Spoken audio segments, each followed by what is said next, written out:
Hello guys, this is me, Kaporbensyana Vlogs, and for today's video, tara samahan nyo nga po pala kami ngayon dahil pupunta po tayo ngayon sa panuran ng bandang alas 9 na ngayon guys ng umaga. Umalis nga kami kasi nga medyo malayo pa nga ang biyahe. Pasensyahan nyo nga po pala guys yung aking tono ngayon kasi nga po meron nga po akong sipon kaya ito nga po yung boses.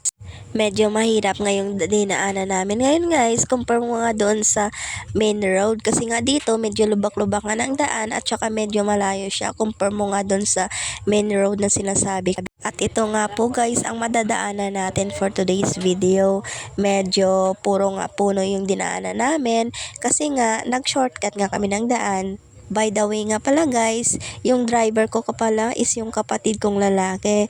Then yung kasama ka rin sa likuran is yung nanay. Bali 5 nga po kami yan guys. Kasama na yung tatay ko at saka yung pamangkin ko. Bali nandyan nga po sila sa huli. Dalawa nga sila sa motor. Nakakamiss nga guys na magbiyahe katulad nito kasama yung pamilya mo. At naalala ko nga mga ilang months na rin akong hindi nakapunta doon sa lupain namin. Siguro mahigit 1 taon na rin. Yung pupuntahan nga po pala nating lupain ay yung sa tatay ko. Bali siya nga po yung nagmamay-ari no. At nandito na nga po pala tayo sa part ng Lambunaw kung saan dadaanan po muna natin ito bago tayo makarating doon sa panuran. At kung napapansin nyo nga sa videong ito, yan nga po pala ay isikat dito sa Lambunaw. Yan nga po ay tinatawag ngayon na Yamato Farm. Kasi nga po marami nga pong tanim dyan guys na flowers. So sa mga gusto pong pumunta dyan at mag picture pwede po kayo mag-visit dyan sa Yamato. Located lang po yan dito sa Lambunaw, Iloilo. Medyo malayo pa nga kami sa aming pupuntahan. So kung nakikita nyo nga po ay medyo hindi nga po maganda yung dinaanan kasi nga po ginagawa nga po yung mga kalsada dito. Basta't part nga po ng ay medyo hindi nga po maganda yung mga daan. At kung nakikita nyo nga po pala yung color blue na gym na yon, bali nadaanan na nga po natin yung Missy Gym. Yan nga po yun at saka yung school nila. Grabe ang ganda na nga pala. Ang tagal ko na nga rin hindi naka-visit dito. So ayan nga rin po pala guys yung Missy Bridge. So medyo hindi pa nga tayo nakakalahati papunta dun sa atin. At kung napapansin nyo nga, wala nga pong masyadong bumabiyahe dito kasi nga medyo mahal nga yung mapamasahe. Only tricycle nga lang dito ang pwedeng makabiyahe. At kung hindi nyo nga po natatanong, 100 pesos nga po per head dito yung pamasahe bago ka nga po makarating dito sa bayan. Kaya nga ang mga tao dito guys ay bumibili na talaga sila ng maramihan kasi nga sa pamasahe pa nga lang ay mahal na. Lalo na nga yung mga bilihin ngayon ay sobrang mahal talaga. Tapos yung sweldo nga lang ng tao ngayon minimum. Tapos yung bilihin grabe sobrang mahal. Ganito nga guys ang sistema ng hanap buhay ng tao dito. Ang pangunahing hanap buhay ng mga tao dito ay kundi ang pagtutubo at pagpapalay. Yan nga po yung ikinabubuhay nila para lang may mapakain sa pamilya at para may pangtustos sa pang-araw-araw. At medyo nahirapan na nga yung kapatid ko dyan kasi medyo mataas na nga talaga guys kasi paakyat na nga yan ng bundok. Tingnan nyo naman yung reaction ng kapatid ko kasi nga nabaon pa nga yung gulong sa lupa at naglakad nga lang ako kasi nga sabi ko ay baka mahirapan siya kasi nga 3 kami. Pag ganitong sistema nga ay medyo natatakot na talaga ako. O tingnan nyo nga guys, grabe 'di ba ang taas talaga. So gusto ko nga rin i-share to sa inyo kasi nga maganda rin siyang pasyalan 'di ba? Kung may motor ka guys, maganda rin siyang pasyalan. Ang ganda nga lang guys ng view 'di ba? Masarap nga guys dito sa kasi nga fresh air.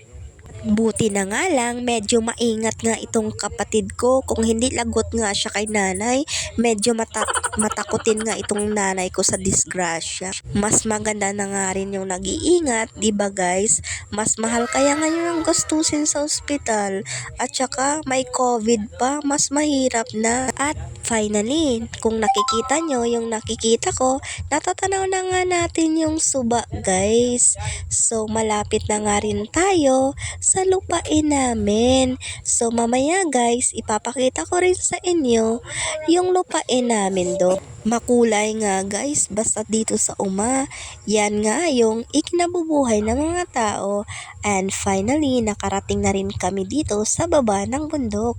At dito nga kami nag-stop over sa bahay ng tita ko. Yan nga pala yung kanilang lupain. Bago nga tayo makakarating doon mamaya, ay madadaanan muna natin itong taramnan o di kaya yung palayan. Guys, nakikita niyo ba yung nakikita ko? O di ba? Ang ganda ng tubig at saka ang lamig pa. Grabe, ang sarap talaga guys. Parang ang sarap maligo sa Suba. Grabe. So dito nga muna ng chika-chika yung nanay ko at saka yung tita ko guys. Kasi nga may pinag-usapan nga muna. Parang gusto ko na nga guys maghubad dyan kasi nga ang sarap talaga ng tubig. Nag-umpisa na nga kaming maglakad papunta nga doon guys. Hindi nga po rin malayo yung lalakarin natin. Bali dadaan nga lang dito tayo guys sa kahon. So bahala na nga po kayo dyan guys kung anong tawag sa Tagalog. Kasi nga po hindi ko nga po yun alam, char. Medyo malas nga yung araw na to guys. Kasi nga umulan nga kahapon. Medyo basa nga yung lupa. Tapos hindi nga po maganda yung daan dito guys, as in malutak talaga. Medyo nag-ingat na nga rin ako dyan kasi nga nakapantulo ng tayo. Napapansin nyo nga, puro nga pala yan nga po yung mga lupain ng tito ko dito. Nandyan na rin po yung lupain ng tatay ko. At medyo may problema nga kami ngayon kasi nga po yung lupain na yan, nakasangla nga po yan guys. Bali si tatay nga lang nagtatrabaho niyan. Bali hati sila. Kaya sooner pag nagkaluwag-luwag na, sisikapin ko talagang mapapasami na yan para na rin may mapagkukuhanan din kami ng aming pagkain. Maganda kasi guys yung hanap buhay ng palayan kasi nga hindi na kayo makakabili ng palay, kundi makakatipid din kasi nga may mapagkukuhanan kayo. At kung napapansin nyo, tingnan nyo naman yung tsinelas ko, medyo hindi nga maganda. 'Di ba ang lutak guys? At dito nga po pala kami ngayon nagdiretso sa bahay ng tito ko. Ayan nga, inuna ko pa nga yung pagpipicture ko dyan guys. At syempre, bago nga kami makaupo dyan, pinakape nga muna kami ng tito ko. Sabi nga niya sa akin, kumain rin ako ng umagahan. Pero sabi ko, magkape na lang ako. Kahit sa kape lang, sapat na ako guys. Pangalawang kape ko na nga yun. So, bago ang lahat, ang bilis ng transition, nandito na nga tayo sa bayan dahil pauwi na nga tayo. And finally, nandito na tayo sa Lambunaw, Iloilo. So guys, salamat nga pala sa inyong panonood ng aking mini vlog. Sa muli guys, salamat talaga. Love you all.